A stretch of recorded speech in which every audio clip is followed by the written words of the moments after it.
What's up, guys? Mason the Brock Henderson here, and it's been a while. I finally got to sit down and just watch all the shows that I've recorded this past week. It's been a very busy week for me, but this is the first of many reviews I'm going to do. Agent Carter, Season 2, Episode 4, Smoke and Mirrors. A little bit more on the Marvel side in this episode. I talked about in my last review how I love the old time feeling that the show has going for it. In the first season, you didn't feel it as much. I think because it was set in New York and it already had skyscrapers and stuff, and it just didn't feel like really old time. Like it looked it at times. And there are moments when I'm just like, oh yeah, it's back in the 40s. This is cool. But you didn't have that feeling for the whole season. In this, so far, for season 2, it's set in LA, and it just feels like 1940s. Like you can sense it, you can feel it all the time. There's not a moment where you're just like, when was this again? Oh yeah, this is in the 1940s. No, you watch it and it's like, this is set back in olden times. I can feel it. Like I can see it. It's pretty good. But when the Marvel stuff starts popping out, the supernatural and superhuman stuff with the zero matter or zero energy or whatever it is, and you got Whitney Frost now absorbing people and rats and stuff like that. When that stuff pops up, done with the cinematography that it has right now, like, because the cinematography is brilliant. I mean, it just looks. I don't even know how to describe it, and I'm not gifted technically in cameras and stuff like that, so I don't know what it is they do to set, like, the tint of it. But the tint makes it feel like it's back in old times. And so when you've got that color scheme, that tint, whatever it is, and then you start throwing in like CGI effects when people are being absorbed, or she's got that crack down the side of her head, it kind of takes that feeling away. It kind of, I'm watching, I'm like, oh yeah, this is a TV show and this is Marvel. it doesn't feel like I'm back in time anymore. So it's kind of a weird thing to complain about because it's part of the show, because it is Marvel. There is going to be some superhuman, supernatural stuff going on. But yeah, there was a lot more in this episode, so it didn't feel as, like, old-timey, I guess. But one of the things they did really, really well that made this episode really enjoyable is that they went even further back, and we got to see Peggy and Whitney Frost younger. Like, they went back to 1920-something for both of them. And got to see Peggy Carter's like this little girl, and she's pretending to be the knight saving the princess from the castle. I'm like, if I had to imagine Peggy Carter as a kid, that's exactly how I would imagine her. Just adventurous, outgoing, always wanted... And it kind of seemed like, like I understood what they were showing. They kind of showed a compare and contrast. Like, she was like this as a kid, and she was told she couldn't be like that. And then they cut to the present day, ending with the maid's like, one day you're going to have to learn to be a lady. And then she's like eating next to Dr. For some reason, can't remember his name right now. But she's eating, and then just like stuff drips out of the side of her mouth, and she's like, oh sorry, I'm starving. It's just like, yeah, she's definitely not a lady. But at first I was like, did they really just show that just to make a joke out of it? But no, they didn't. They do show why. First of all, we get to see her like that, but it shows her brother too, Michael.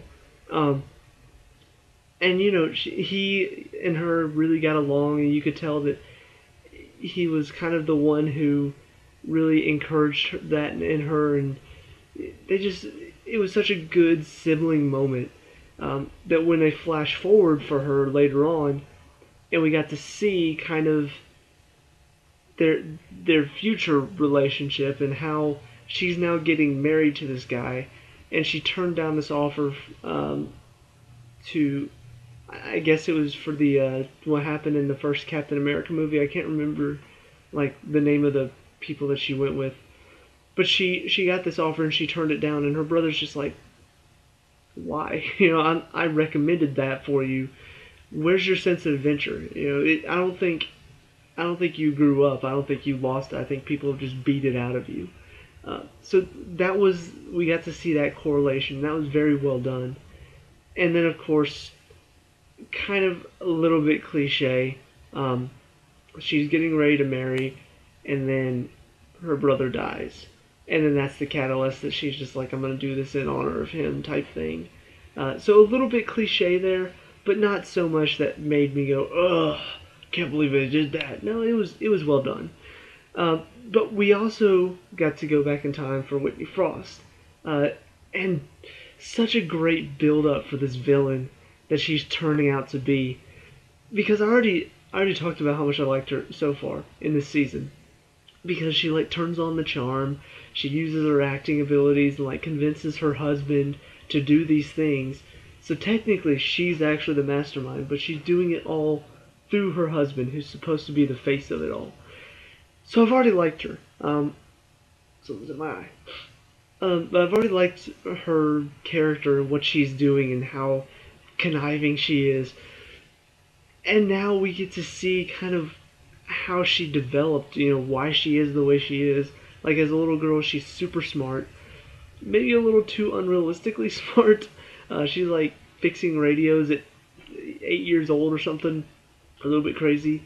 But we get to see that her mom, single mother, and like there's this abusive older man who she's trying to please because he's letting them stay with, he's letting them stay with him.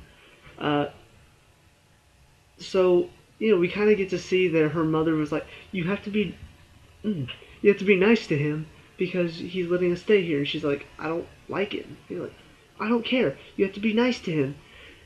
And we get to see this scene where she's fixed the radio. The guy comes in, and she's kind of a little smart aleck to him. And then they leave. Like he and the mother leave, and she like turns up the radio to drown out what's about to happen upstairs. So even as a little girl, she kind of got exposed to all of this crap going on with her mom. And then as she gets older, like this guy is now looking at younger women that are about her age, and she's like a teenager now. And so he kicks I can't remember her real name now. I just know her stage name was Whitney Frost. But he kicks her and her mother out because he wants a younger woman now. And like she doesn't like him, so she's just like, yeah, whatever. And her mom's just like, you could have been nicer. He's like, I didn't like him. So we get to see that and kind of how she grew up with that. And it kind of makes sense why she is the way she is. Like she was super smart, but her mother always beat that down. Like, who cares about your brains? Nobody's going to care about your brain. It's what's here. This is all that people care about. And so it's like she was determined to make it seem like, yeah, this matters, but she was also going to use this. This is really important to her. And all of the stuff now that happened with the Zero Matter and why she went back in and why she couldn't let it go, it all makes sense now because of what we've seen with her and her childhood. So very well done there. And then the stuff going on in the present is fairly interesting. The stuff between the Doctor and Peggy, I can't remember what I said about it before.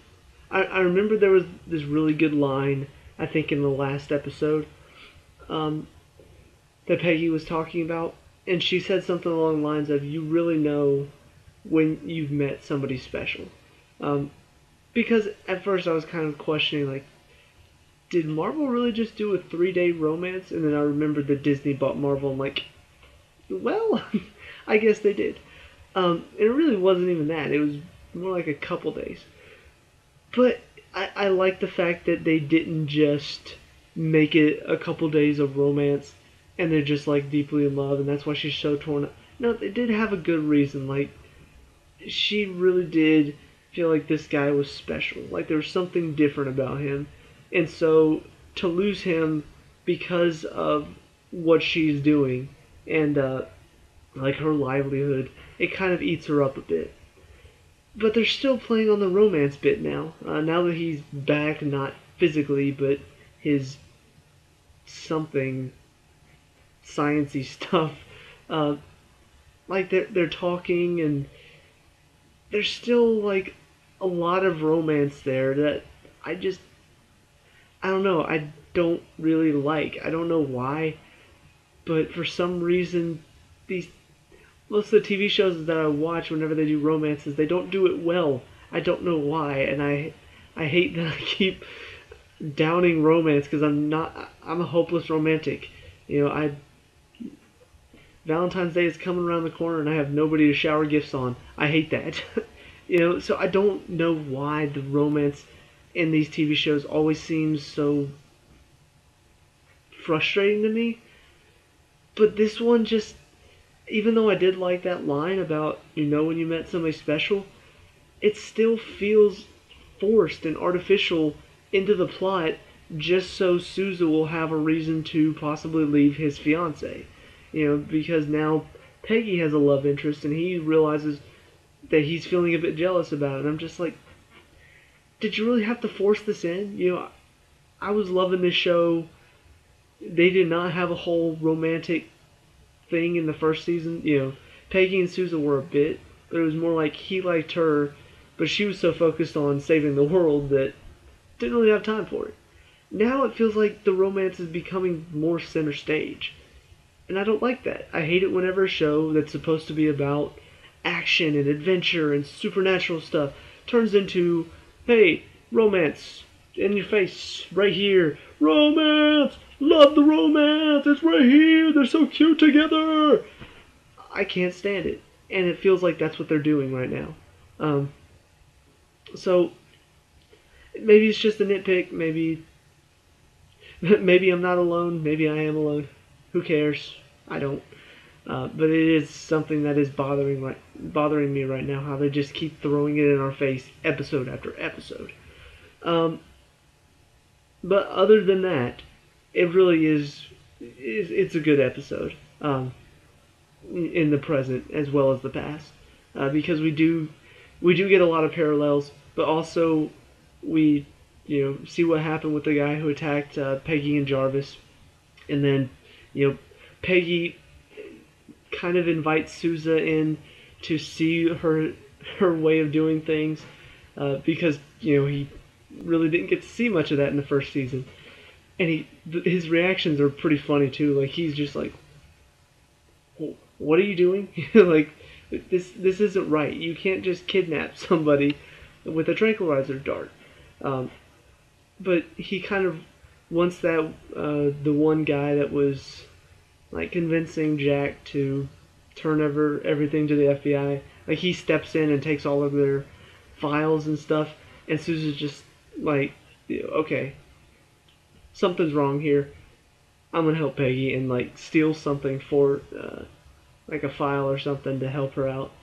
So it is nice to see that he's kind of on the boat with her and not just being the good agent that he should be according to his government. So it's nice to see that side of him too.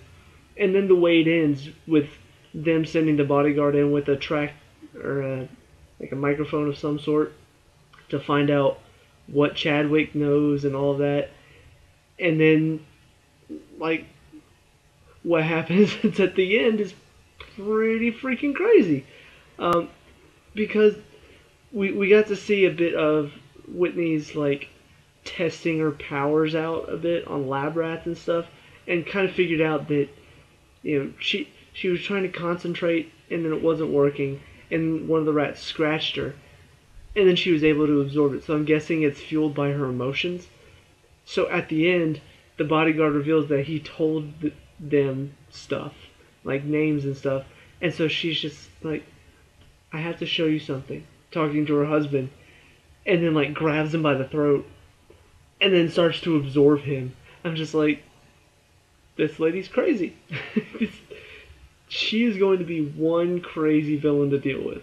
Um, and I'm kind of excited to see what's going to go down.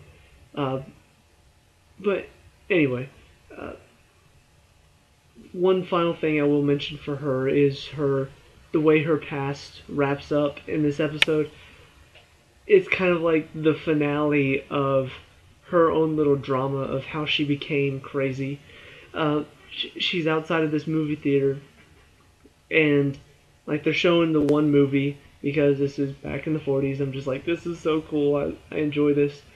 Um, but she's about to go in, and this guy is standing outside, and he's just like, I bet you have a beautiful smile. Let me see it. And she smiles for him, and he's just, yeah, you could be a model, and hey, if you play your cards right, maybe even an actress. Let me help you out with that. And well, actually, I just remember her name. It was Agnes.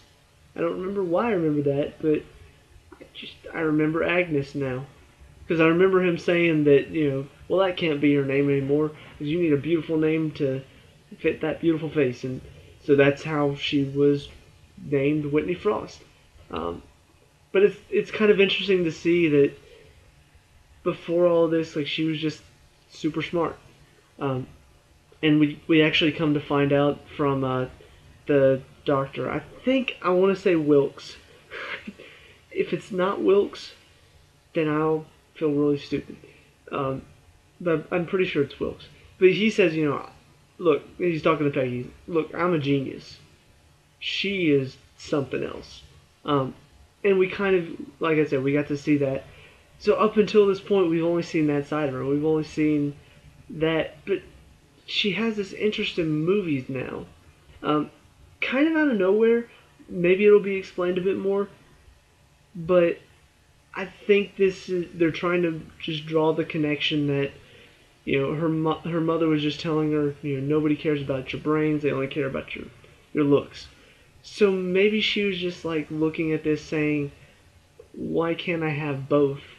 And this is what started her down the road to become this actress that was secretly super brilliant. So like I said, maybe they'll show a little bit more about what happened in between and like where her love for movies comes from. But for now, it's kind of a little bit vague. But I mean, this has still been kind of a build-up for this season, even up until this episode. We're learning more about this council. We're learning more about Whitney Frost and her husband, and what's going on with the Zero Matter stuff. There's something strange going on with Wilkes. Like I don't know if he's connected somehow to Whitney Frost, but he said there's something, feels like it's drawing him back.